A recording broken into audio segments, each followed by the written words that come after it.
Here's the key on this. Don't major in minor things. If you take up major time to do minor things, I'm telling you, you'll be behind the curve constantly.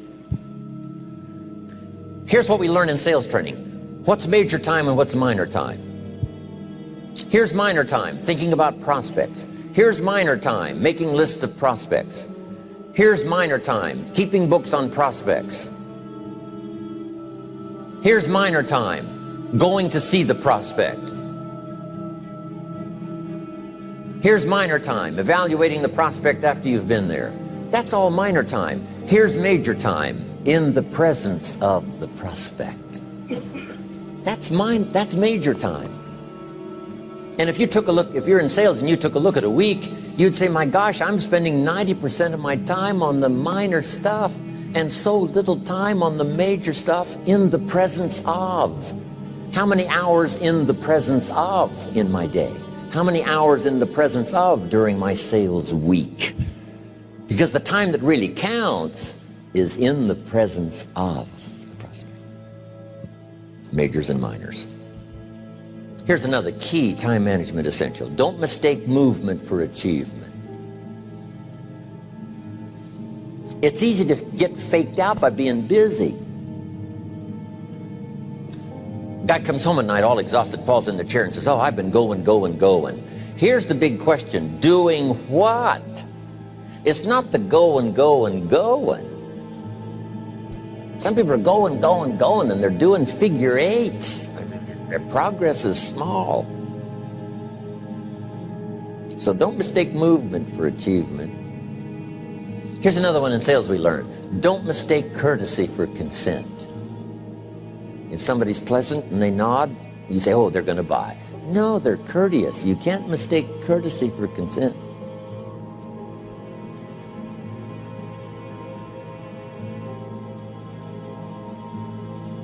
Now here's a big one, concentration.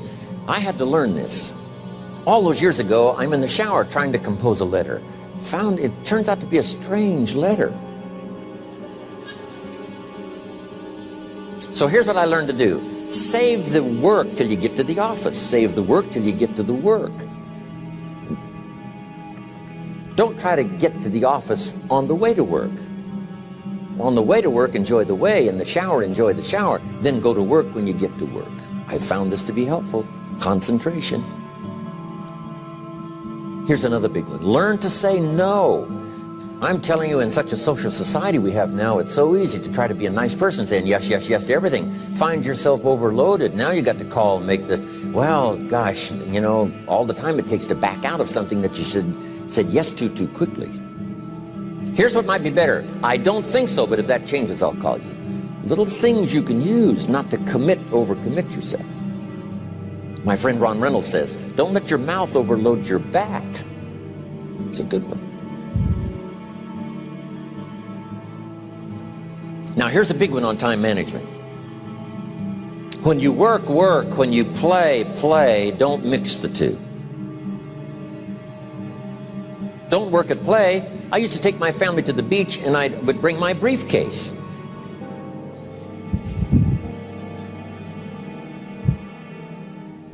I learned not to do that. Or at the beach, I'm saying I should be at the office. Now my family's upset because I'm at the beach and I'm thinking office. Now when I'm at the office, I'm thinking what? I got to get my family to the beach. So things are not going too well at the office because I'm thinking beach, and things are not going too well at the beach because I'm thinking office. Here's what I learned to do. At the beach, be at the beach. At the office, be at the office. When you work. When you play. Don't mix the two. Don't work at play. Now here's one of the most important ones. Don't play at work. Work is too serious. You don't want the reputation of being the office joker. It's not a good one. Yes, there's time for some pleasant stories. Yes, there's time for a little humor. Yes, best if it's a happy office, of course. But I'm telling you, you got to be serious about work because you're parting with a piece of your life for the work you do. Your work costs you a piece of your life. Here's what it's called. Serious business. Not grim, not unhappy, but serious. Key. Don't play at work. The old expression, I don't think we use it anymore, horse around at the office. Play around, play jokes, play tricks. No place, not at the workplace. At the beach, yes. At the bar, yes. Somewhere else, not work. You got to treat work with all due conservative passion, because it's leading you to your future. Here's another key phrase: all work is good. You may not like your job, but if it's the stepping stones to get you to where you want to go, you got to appreciate your job. You don't have to have a passion for your job. Here's the ultimate passion: a passion for incredible success in every department of my life. That's the passion. But don't look down on some menial job you have to do to finally get you to where you want to go. No job is menial. No job is not, every job is noble. Training life for pay, making a contribution to society. Next, analyze how you are. And if you have some weaknesses, if you doesn't seem like you can change, here's the key: get it covered. I used to keep promising myself I'd keep the books, keep the books, keep the books. Finally, I gave that up.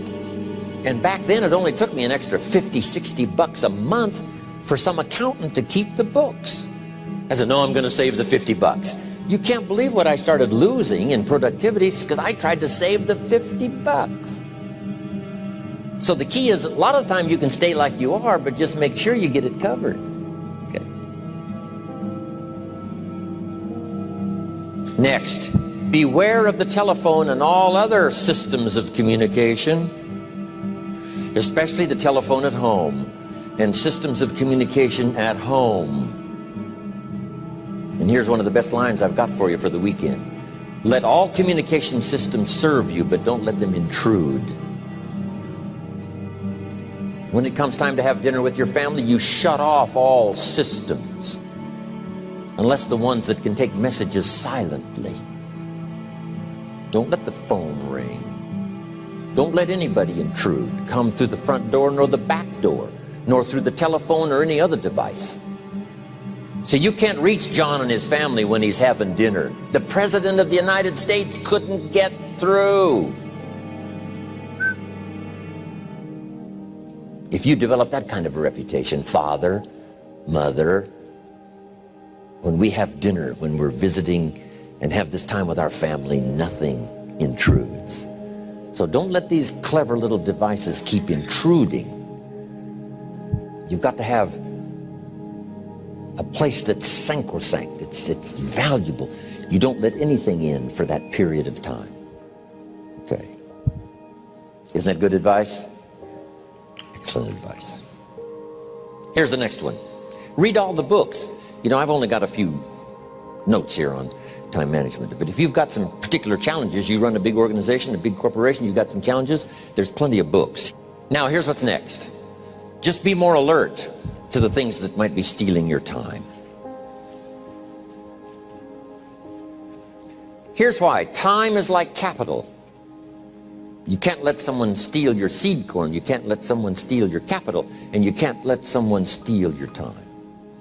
You must designate your time. And some of the time that you designate, you must not let anyone steal. Casual time, you might let someone intrude and steal a little bit and take a little bit, but not serious time. Key. Next, one of the great time management savers is to learn to ask questions up front.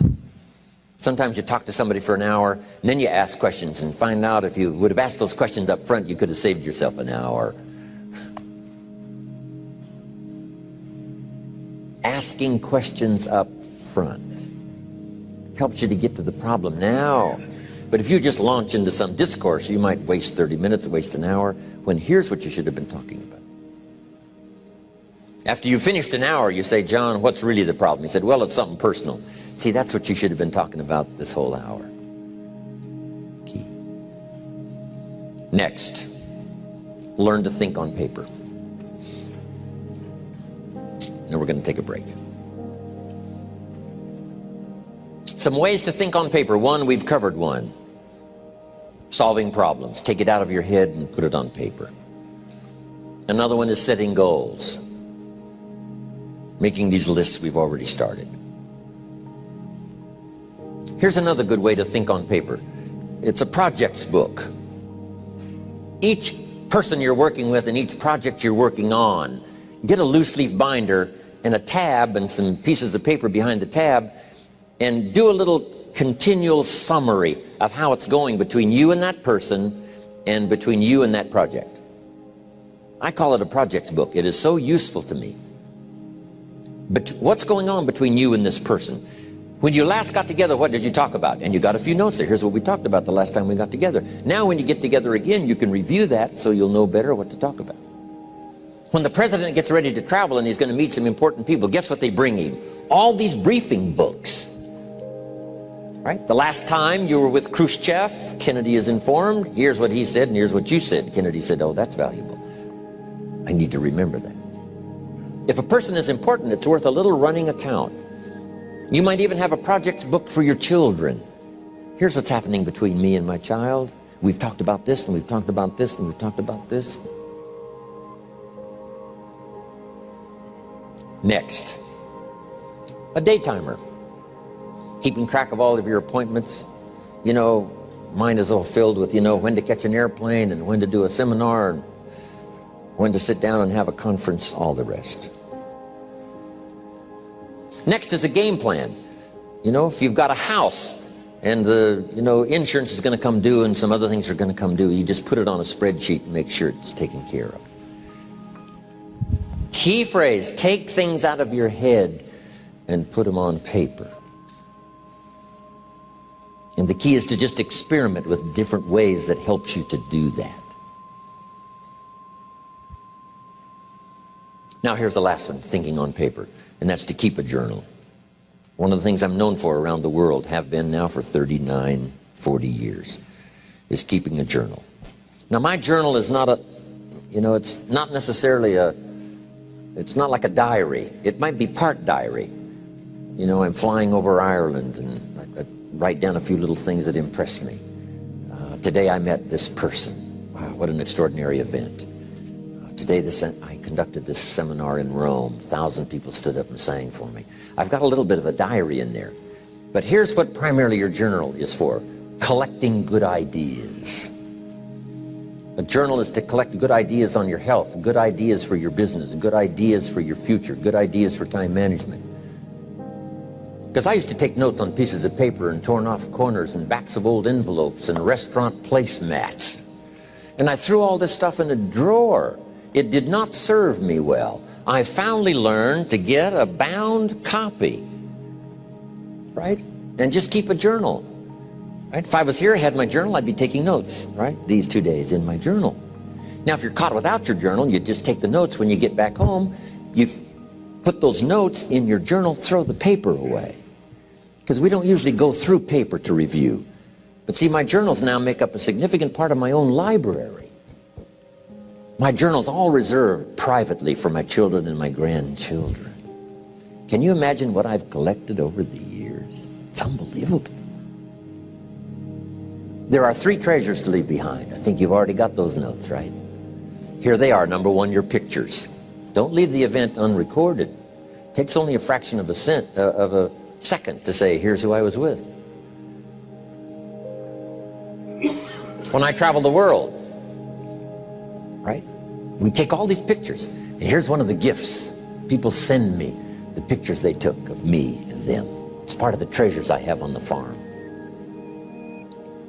Incredible. A picture's worth 1,000 words to describe the scene, the emotion, what happened. Say, wow, this was an extraordinary day for me when I met these people. Here's what they told me happened to them when they went to my seminar 10 years ago.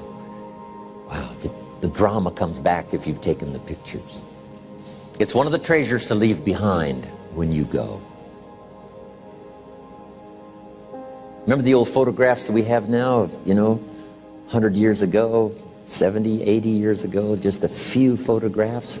What would it be like if you had thousands of photographs of the past, of your history, your mother, your father, right? Grandparents? So change all of that now for your children. Leave all your photographs as a record Here's what's next to leave behind, and that's your library. The books that changed your life, the books that changed your health, the books that rescued you from oblivion, the books that you passed on to other people, they were so exciting for you, the books that made you financially independent, the books that developed your leadership, the books that gave you wisdom to ponder when things were tough, the books that got you through the winter, the books that helped you to plant in the spring and harvest in the fall. What a treasure to leave behind. If you do that, here's what's for sure. Your books will be more valuable than your furniture.